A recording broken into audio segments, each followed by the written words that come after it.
¿Qué tal, amigos? Soy Marcelino Ortiz, and you're watching Golazo today. We have a very exciting show today. We're broadcasting remotely from Los Angeles, California, and we're going to talk about Liga MX. Match day 1 is in the books. Exciting start for this amazing league that is trying to keep up with MLS. Big signings. We're going to talk about them, but also we have European soccer. Great games. Real Madrid struggling with Barcelona once again. We have incredible defeat in the Cup of France, and also the preview for Champions League match day 7 and 8. They're coming up. The league phase is about to finish. I have to go with my team to cover all of this, and I'm happy to be here once again with my friend El Chiva Mayor and Nik Z. Guys, welcome. How are you? Doing well. How are you? Very good. Did you guys watch a lot of soccer this week? La gloriosa Liga MX is back, and I'm so happy for that. I am very happy for once because Pumas won over Nik Z. Spoiling Larcamón return to Liga MX, showing in the first 15-20 minutes, they show really good form, really good intensity. They got 2 early goals, not missing Chino Huerta a lot. But then Nik Z was able to, claw back into the game, goal one back, but it wasn't enough. Nik Z has a big game against America coming soon. Chiva, what do you think about this game? It was amazing to see really young goalkeeper. Pablo Lara, correct. Pablo Lara, man, he did really good. He made a lot of great saves for Pumas. They got the victory. They start pretty good. They play at home. And like you said, man, they look, very, very offensive for some time. Yeah, no, I was going to say, Lara, to your point, Chiva, I mean, Lara is clearly the talk of the town after this match, and he's looking right now like perhaps one of the most promising players coming out of the university's academy. So, Jose, what do you think? I mean, for me, it's like Puma's plan to kind of integrate more academy players into the squad is clearly paying off, or at least it did in this opening match. And I think that they are also surrounding this core of young players with the right influence. You see the signing of Carrasquillo, named the best player in CONCACAF, one of the top midfielders that there's in the region. Then, like we were mentioning, Alex Padilla, that is coming from a very successful first stint in the Spanish La Liga, bringing competition to that goalkeeping position. Pumas, always a tradition to have some of the best goalkeepers in the league. Also, another team that started with the right foot, Chivas. Chiva, are you happy? Dude, I am excited because, we got 2 youngsters that actually they got the debut on this Chiva game. Camperos did amazing. He provoked a penalty kick that unfortunately Piojo Alvarado missed. The team looked okay. They were missing a couple of good players. They put some of the starters from last season on the bench. But they did really good, man. I mean, they got the victory 1-0, with the Chicharito suspended. Alan Pulido is just getting there. Luis Romo, which is one of the other players that came to Chivas, was also not not even on the bench. But the fact that they got the victory with this new coach, I want to mention something that main reason why I like this coach already. Before going to the Akron Stadium, I will, and then there's videos where I don't like the fact that the game is over, they just walk out, man. Like if there's nobody there supporting them, they never, thank the fans. This coach, there was a video that came viral on a friendly match where he got everybody out of, coming back to the field and say thanks to the fans. And I think that's a new tradition that they're starting. And Oscar Garcia, I love it just for that. Almost a similar thing to what we were talking about with Pumas. I mean, they used 8 players who are 23 or younger. You mentioned Camberos, who's 17 years old. So we see almost like a league-wide conviction here, or at least on some of these teams, to really bet on that younger talent. You could say the same thing about America against Querétaro. I mean, their goal was scored by a kid who was on the bench because they were giving their bigger players a little break here. So I don't know if this is like a bigger pattern we're seeing. How about America with the Mexico? There was only Mexicans on the field. Something that has only happened a few times in the history, but it was really good to see all these youngsters. Marcelino, Hector Reynoso. Reynoso from America, the Chilean player that used to play for America, was mentioning that, look, man, there's a lot of players doing their debut. These kids know themselves since they were like 10 years old. They proved that on the field. They look so good, very intense. They dominated the whole game. Now, yeah, Querétaro got a red card. and that kind of put the game on America's favor. But let's not. I'm a Chivas fan, but I gotta admit that they play really good with all the youngsters, and I'm happy because I'm Mexican. At the end of the day, there's more talent for the Mexican national team. They were hungry. They came out swinging 23 shots on target to Querétaro's 6. So that just tells you everything you need to know right there. That has nothing to do with the red cards. I think, like, to your point, Nick, we see a transformation of these iconic teams, America and Chivas. I think that they are, along with Pumas and debatable Monterrey, maybe Tigres, they all alternate. But I got to say, Chivas, America, and Pumas, they have been historically backbone of the Mexican team. If these teams are doing well, if their academies are doing well and they're putting players out there, the Mexican team can look forward. Right now, we're in transition. The Mexican team is struggling to find a strong identity. And this is what the Liga MX needs to do to stay competitive. When you see that other leagues are pushing their development players out to Europe at 15, 16, 17 years old, you have to start having your young players, get minutes in Liga MX. And then what you do, you bring exciting world-class signings to the league. Chiva, Nick, what are your thoughts on this, world-class signing that Leon is pulling together a solid team for the Club World Cup? James Rodriguez and convincing El Principito, Andrés Guardado, to come back out of retirement to play this tournament. Chiva, your thoughts? Look, man, if James Rodriguez is only going to come to play the Club's World Cup, he's going to do well. I was just listening to an interview of a guy from Colombia saying, and he had a point. He was saying that the reason why James Rodriguez is so successful with the Colombian national team is because he doesn't have to train too much when he goes to the Colombian national team. And when he's at any club, and the reason why there's like, I think 8 or 11 coaches, I forgot the number, that keep benching him at a club level is because he doesn't like to train, because he doesn't like to work hard. So if he's going to come just for that, I think he's an amazing player that hopefully can find a place where he can feel comfortable to give his best.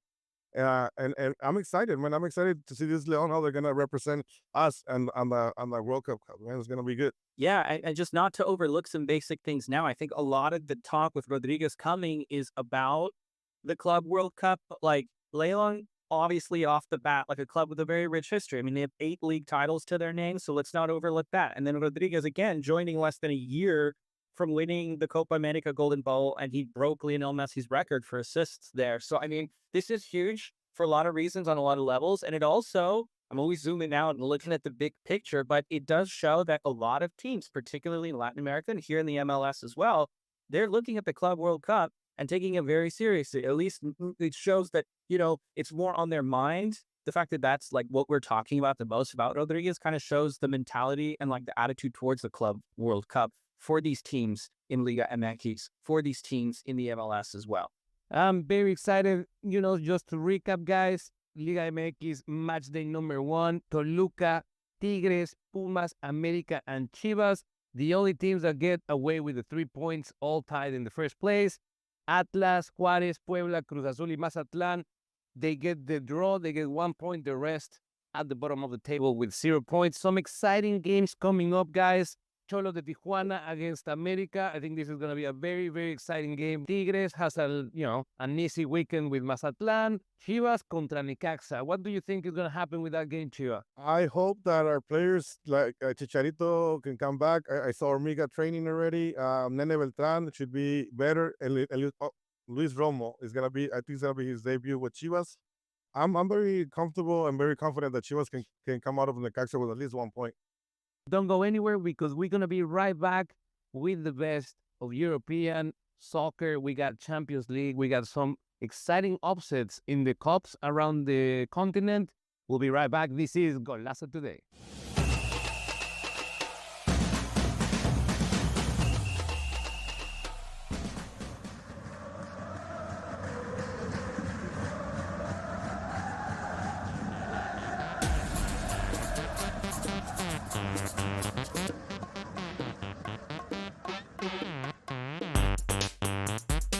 This Sunday, the Rams carry the weight of their city when they face the Eagles. Then it's a clash of MVP-caliber quarterbacks. Josh Allen and Lamar Jackson. SportsGrid has you covered all day, starting at 8 a.m. with FST for daily fantasy lineups. Lock in your picks with Pro Football Today and stay dialed in with real-time betting on in-game live game day, only on SportsGrid. Talk about it failing and always putting the square peg into the round hole. We're going to run it. We're going to try and play these lower scoring games. They didn't score over 17 points in the 5 straight losses. There's a chance for the Ravens to exercise every single demon on their way to a Super Bowl. But it also means the path is very difficult and things are only getting started. Pro Football Today, only on SportsGrid.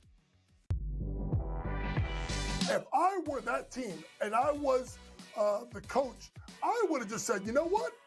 I'm leaving your ass at home and you can wait.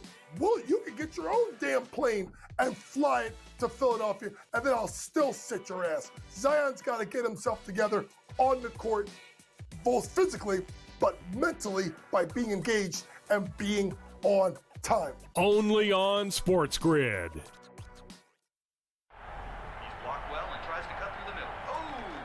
Your gut says Miami is going to win, and you should take the over.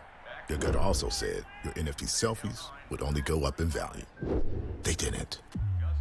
But your head is on SportsGrid and knows the QB is in concussion protocol. The backup has a 45 QBR against the zone coverage. The New York D has the most sacks in the league. So yeah, trust your head. It's smarter to be on SportsGrid.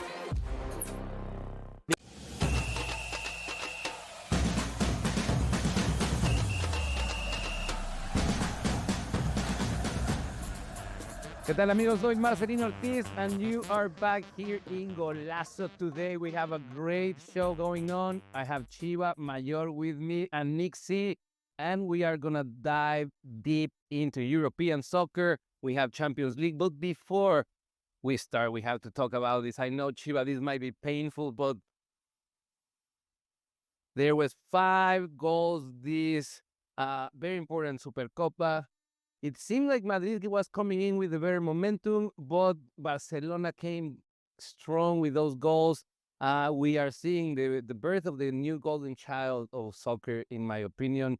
It is crazy what Yamal is doing. Chiva, how it felt as a Real Madrid fan to see this, for lack of a better word, trashing in such an important game. Not because of, the trophy is important, but also in the momentum towards the second half of the season for La Liga. Look, man, I got 5 reasons to be sad. But look, at the end of the day, it was a final, no excuses. I mean, even Ancelotti said we had to lose one, right? But that's not an excuse to lose that way against your number 1 rival. I think that's what hurts the most. The fact that it could have been some other team and we would have been fine with it. The fact that we lost to Barcelona 5-2 and we got dominated. I don't know how to describe the pain that we're going through as Madridistas, but at the end of the day, I think it's a learning lesson for the coach and for Madrid that, but you cannot take Barcelona for granted. Even if they're full of little kids, they're playing amazing football. And like you said, man, I mean, that little kid looks like he's been playing football on a professional level for 30 years already. Nick, do you think there's a silver lining for Real Madrid on this game? Silver lining. If I do attach a silver lining, is going to be a stretch right now. And I would have to say that we know that Ancelotti is meeting with the CEO of the club, Mr. Sanchez, to discuss the state of the team, to discuss possible transfer options. So we'll have to see what happens. I guess silver lining is that. I mean, they're going to go back to the drawing board and regroup and really assess what's going on and how they can kind of have this slump. I'll be nice and put it like that, as a slump with these, with the players, with the roster that they have. I mean, they really have to do some introspective thinking and try to figure out where to go from here. I mean, as you said, I guess the silver lining is it's the middle of the season. There's time, to figure things out. Teams have slumps like this, but not a good score line, not for the El Clásico, not for Madrid, never. Never on a final with silverware in the line.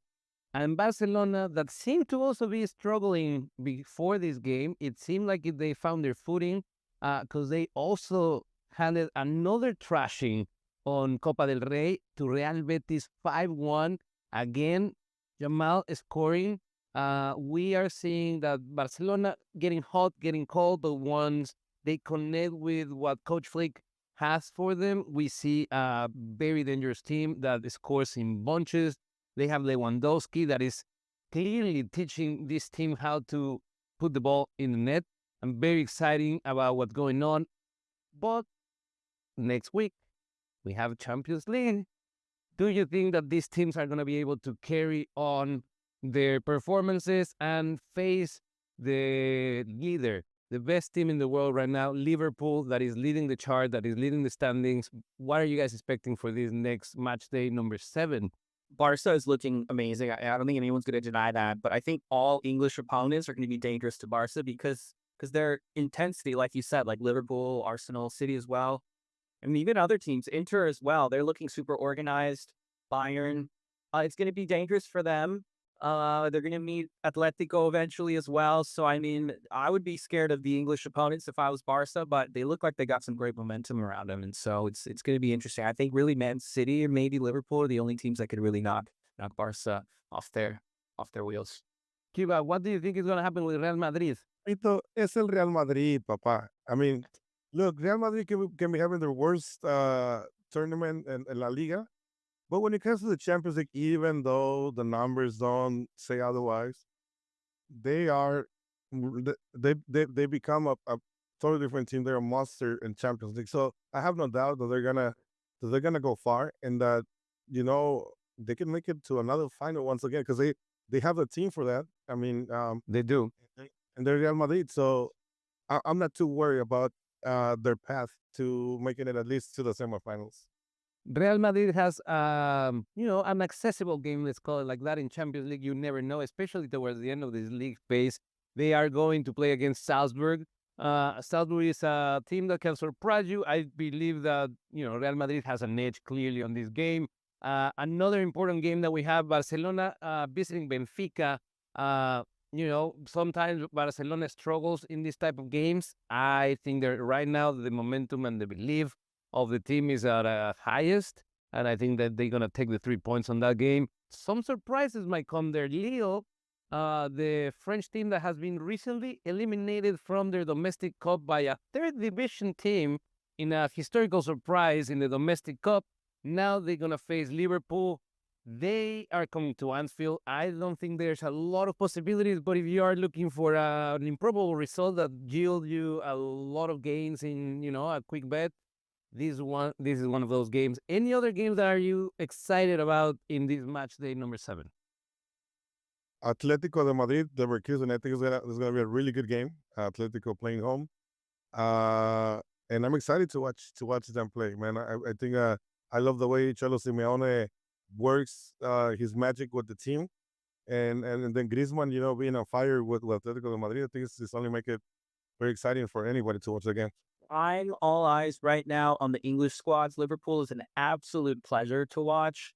They're just absolutely amazing. Flowing is the only word I could really use to describe their play so far. And also on the other side, Man City. I mean, obviously, we've really never seen a season like this, at least not lately, for Man City. And I'm curious to see how the drama off the field with Pep might, possibly affect them on the field as well. He's going through some stuff, to say the least. I don't know. Being nice here, but yeah. Recently has been reported that Pep Guardiola, the coach from Manchester City, is unfortunately ending his relationship with his wife after 30 years. And, it's clear that might explain a little bit the slump that the team went through. Obviously, now that everything is out in the open, most likely Pep is going to be able to find their footing. And with that, we finish our roundup of European leagues and Champions League preview. Don't go anywhere because we're going to be right back and we have a lot more. We have the rumors of the next season of MLS. There's a lot of new players coming in, big players, rumors of a lot of players going out of the league into the world. Don't go anywhere. We'll be right back here in Golazo Today.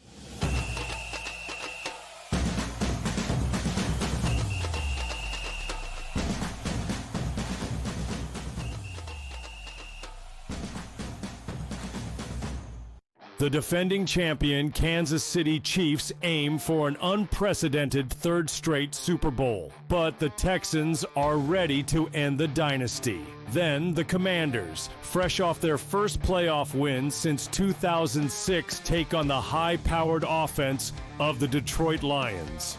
Start your game day with pro football today at 10 a.m. for pregame betting. Then stay in the action with in-game live game day, only on SportsGrid. What if he gets Kellen Moore? CS guy, right? He was like supposed to be the coach in waiting when he was the offensive coordinator. Is that enough? Like, does Jerry pull the trigger for that? Or does he pull the trigger for Dion? Mike McCarthy would have not let this play out this way unless he had a job. So I think McCarthy already has the New Orleans job. Game time decisions, only on SportsGrid.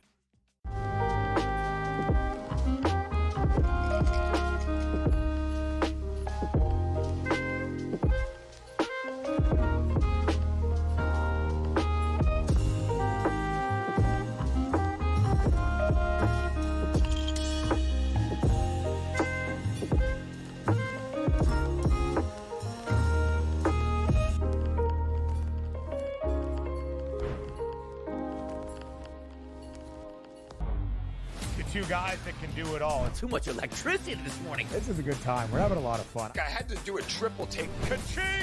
Why? Because of parity. I didn't mean to offend. Yeah, it's not going to happen. Load management is a dirty word. Let him rip. You know what? Circumstances provide the results. What? How do you do this once? Oh, Donnie, you got such a good show there. A network that is booming.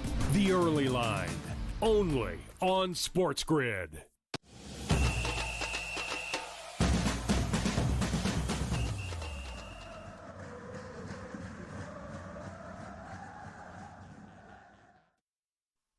Hola amigos, soy Marcelino Ortiz and you are back watching Golazo today, and we are very excited because we're going to talk about todo el chisme, el fútbol de estufa, all the rumors, the signing, and everything that we are building up to March, the return of MLS. Very exciting news this week for MLS.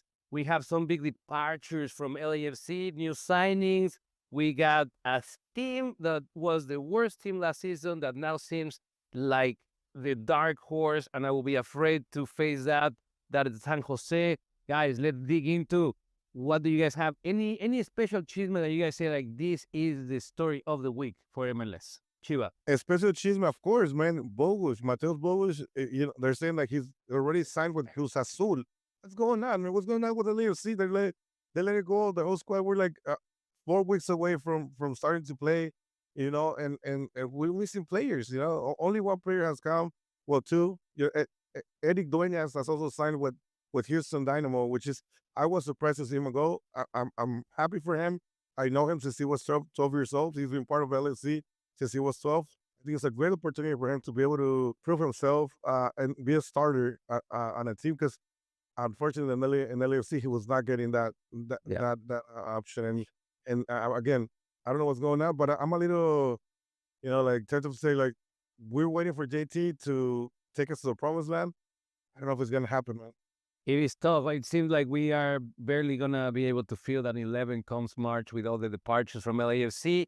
Nick, any movement that has surprised you at the beginning of this, signing season and the beginning of the preseason for the teams at MLS? Well, for sure, so much. But you know what? I don't have any hot, steamy chisme for you, but one thing that obviously caught my eye, the main elephant in the room, I mean, everyone's talking about Neymar. Where's Neymar going to go? Is he even going to come to the MLS? Obviously, Miami is kind of the first thing that comes to everyone's mind. Apparently, other teams like Chicago are after him as well. I don't see him going anywhere other than Miami because it's Neymar and he wants to be with the Barca homies, but I could be wrong. What do you guys think? Rumors. A lot of excitement around MLS right now. I think that we will see Neymar coming to MLS playing with Messi. Might not be this tournament, but that's something that will happen. Just like I also believe that Griezmann eventually will be part of LAFC. A lot of rumors. I'm very excited about San Jose. San Jose is a team that is a historical team. It's one of the founder teams of MLS. They have been champions. They have produced players like Lewandowski that are the maximal scorer of the league. And now they recruit Bruce Arena as their new coach, the winningest coach in the league. If you want to make, if you're excited about betting into a dark horse, I think San Jose has the highest possibility to be one of those teams that from one season go from last place to MLS champions. I would definitely put my money on San Jose as well. They're going to be interesting. You know who's not excited? Probably some of the players on San Jose. Look, not to get back to the cheese mail right now, but I heard, rumors or not, that apparently, even though he was really successful with New England, one of the main reasons that he left is because he just fell out with the supporting staff. He was difficult. He was grumpy to deal with as a coach. I don't know if that's true, but that had a lot to do with it. So he's going to be a tough coach. He's going to be scary. Of course, I'm joking. The players are super excited probably to have such an amazing coach like him. But at the same time, he's not going to be easy on the players, and they need that. It's going to be great. And I just want to clarify, the deal that Bruce Arena has is very unique because he has both the role as head coach, but also a sporting director. So he is master and commander of the team. Whatever he wants, he gets because he is his own supervisor. So, Chiva, what do you think about that being, like the balance within the team? To Nick's point, having total control and having unchecked balances might create certain atmosphere that players might not like. But like you said, once you are the last place in the league, maybe a little bit of discipline and hard work is the key to success. I mean, I was going to say, San Jose has been irrelevant for many years already. You get somewhere like Bruce Arena, that this is not the first time that he gets that kind of power. He had it when he was with Galaxy, and he's a very successful coach. Yep. He's arrogant. He's tough. He plays no games, but at the end of the day, he's a very successful coach. That if there was one coach that can turn around what's happening with San Jose, is someone like Bruce Arena. And the fact that he's bringing in Joseph Martinez and Chicho Arango, it makes it just more exciting, man. Honestly, Mark Anthony Kay is also going to play for Bruce Arena. He was playing for him, I think, in New England. Now he's bringing him back to San Jose, and it's going to be exciting, man. I think he's going to build a great team. If there's one person that knows the in and outs and how to move the pieces in the MLS, that's Bruce Arena. Guys, thank you very much for being here with me today. Great analysis as always. I'll see you guys next week. This was Golazo Today. I'm Marcelino Ortiz, and I'll see you next time.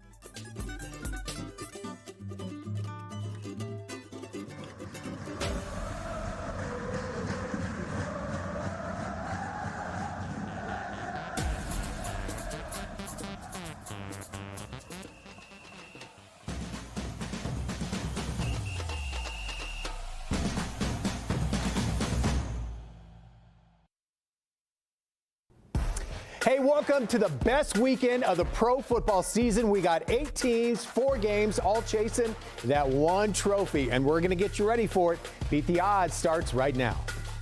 From our Las Vegas studios, this is Beat the Odds, sponsored by Superbook at the Westgate Las Vegas Resort and Casino, and powered by SportsGrid. All right, here we go. Welcome inside our Las Vegas studio. I'm Dave Hall. And I'm Mariah Janos. Not to start on a sad note, but we only have 7 games left this season, including what some are calling the game of the year, Baltimore and Buffalo. I got it circled. You need to leave. That energy can't be here. Game of the year? Give me a break. So the winner can go lose in Kansas City the week after? Homer. I mean, they are the back-to-back champs. Getting no love. Coming up on today's show, Jack and Teddy are doing a deep dive into all 4 games, the numbers and trends they like, plus our player prop showdown, and of course, best bets. And who better to talk playoff football than our champ, Brandon Marshall. Dave may not think that Baltimore-Buffalo game is a big deal, but Brandon does, and we're going to break it down. Our pals from SportsGrid are ready to go, too. Hey, Vegas, we're excited to beat the odds with you guys once again. Coming up, Joe Lisi and I will take a look at a couple of backs who had big weeks in Buffalo's James Cook and Baltimore's Derrick Henry. And can you expect the same with their matchup coming up this weekend? Break that down, so sit tight. We'll join you guys in just a bit. It's back out to the crew in Vegas. All right, so let's tee it up. It's a great weekend. We all love it. All the big dogs are basically still alive. I love it when Debbie Downer and Mr. Kansas City start battling in the intro. But I'll tell you, when you not just from a watchability standpoint, but from a wagering standpoint, one of the better games also, because you don't have the big numbers. Last week we had to deal with that. Sometimes we got there, sometimes we didn't, and it all depended on the number.